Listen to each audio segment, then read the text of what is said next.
Hey everyone, welcome to another video. In this video, we are going to talk about Transformer, the technology behind modern AI system like ChatGPT, Gemini, and many other AI tools. By the end of this video, you will understand how Transformer works, why they change the AI industry, and how they process and understand language, and why they are so important in today AI world. So this video is specially designed for beginners. So don't worry if you have no background in AI and machine learning. So let's start. Uh, so if we talk about before transformer arrived, there was two model. One was RNNs and second was LSTMs. Both process text one word at a time, like you are reading a book letter by letter and trying to remember everything from first page by you reach the end page. So the core problem was like if this imagine saying I grew up in France and after that you are speaking so many sentence and what country did you grow in, and then older AI model will forget France. So if you ask this question today, they will understand what country did I grow up, because he already said I grew up in France. But this was the problem with previous models with like RNNs and LSTMs. They could not recall the old value. Why this happened?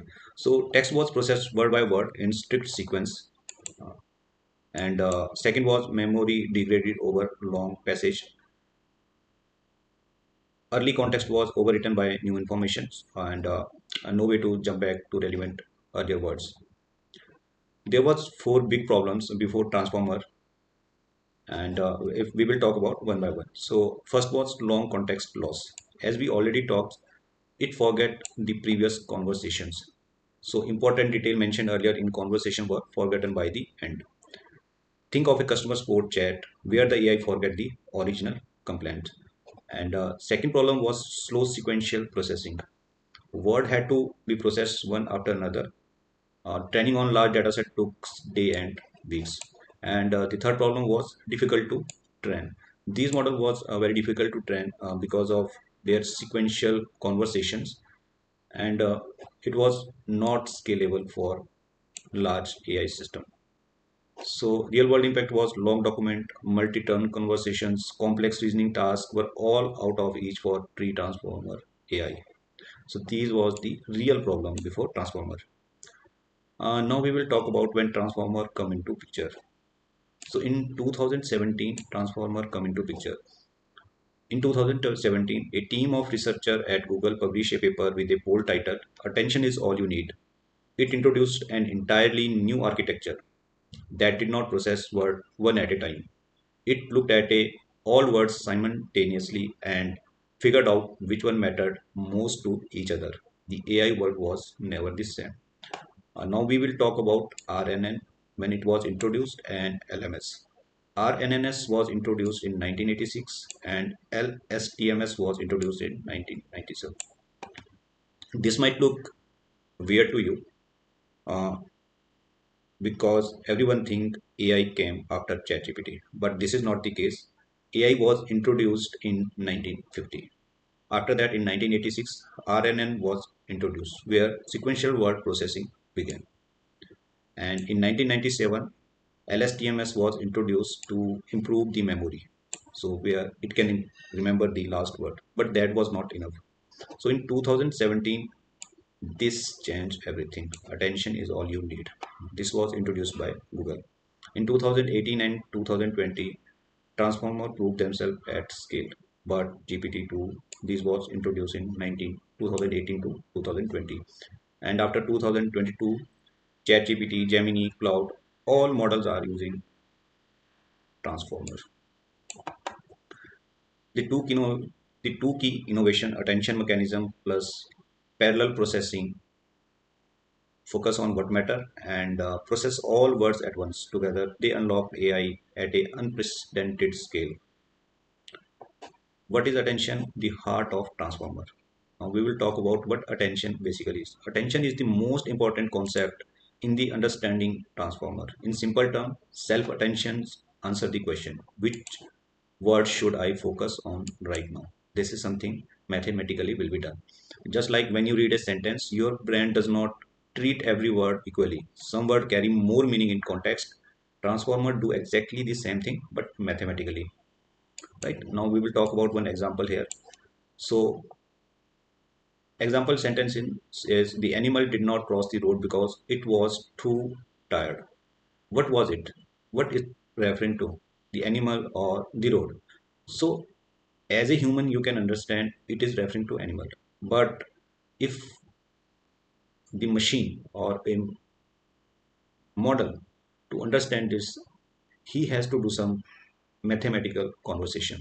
So a transformer figured this out by drawing a strong attention connection between it and animal. It read the whole sentence at once and weighed which word relate to each other most strongly. So self attentions, relationship mapping, and multi-head attention. This was something which is in transformer. So we will talk about the transformer architecture, and this is something you can take a real world example. If you are assembly line in a factory raw material, so it goes from one end and it is finished on the other end. So understood output come out the other. Each station along the line does on a specific job. So we will talk about how transformer works. So first the input token comes, and those token will be split into chunks. What chunks are, I will talk about those. Let's say someone asks these questions. So each words like the animal didn't cross the road, each word will be split into chunks. After splitting into chunks, then amending comes that turn those chunks into number, and after that come positional encoding. So this one remember where each words has position, so it will remember the position of each words. For example, this is at zero position, this is one, two, three, four. So this is something it will remember. Then attention layer. So it is something which find what matter the most. And then after feed forwarding, refine the understanding, and after that it generate the output. So what transformer fix? So this is a little comparison done here. The shift from old architecture to transformer was incremental. So before transformer, it does not remember the old conversation. It holds the full context window. Then previously what was happening, if you are asking any question, it was doing processing one by one word. Now in transformer, a parallel uh, processing happen for all words together. And if we talk about now, these are the points. You can see each points are solved by transformer, which was the bigger problem before for AI models. Now all the model ChatGPT 4, Gemini, Claude, GitHub Copilot, everyone using a transformer. So these are the transformer where it is used. ChatGPT, Claude, Gemini, Copilot, or transformer-based conversation engine, and Google Search, Bing AI, Perplexity. Everyone is using like transformer, like AI coding agent, voice and multi model AIs. Why every AI engineer must understand about transformer? Maybe you will think like I'm not going to create a model, so why I should know about the transformer? So you might be thinking but even if you only call OpenAI, Gemini API, build RAG system, create AI automation workflow, so you are working directly with transformer output every day. So you should know about what is happening behind. So transformer knowledge gives you better prompting, understand the context of window and token limit to write the prompt that actually worked, better chunking and amending, split document intelligently for RAG. So once you have the better understanding of transformer, then you will be able to think about these integrations, how you can do better. So you can choose better model selections, and how to optimize the token usage and reduce API build significantly. So the future is built on transformer, large language model. These are all based on the transformer, generative AI, AI agent, multi-models. So that's it. So understanding transformer is understanding the foundation of modern AI. You don't need to build them, but you do need to know how they think. So that's it about transformer. If you like the video and if anyone need this presentation, please write a comments, and I will share the video over your email. Just write down the email ID and I will share over the email. Thank you for your time.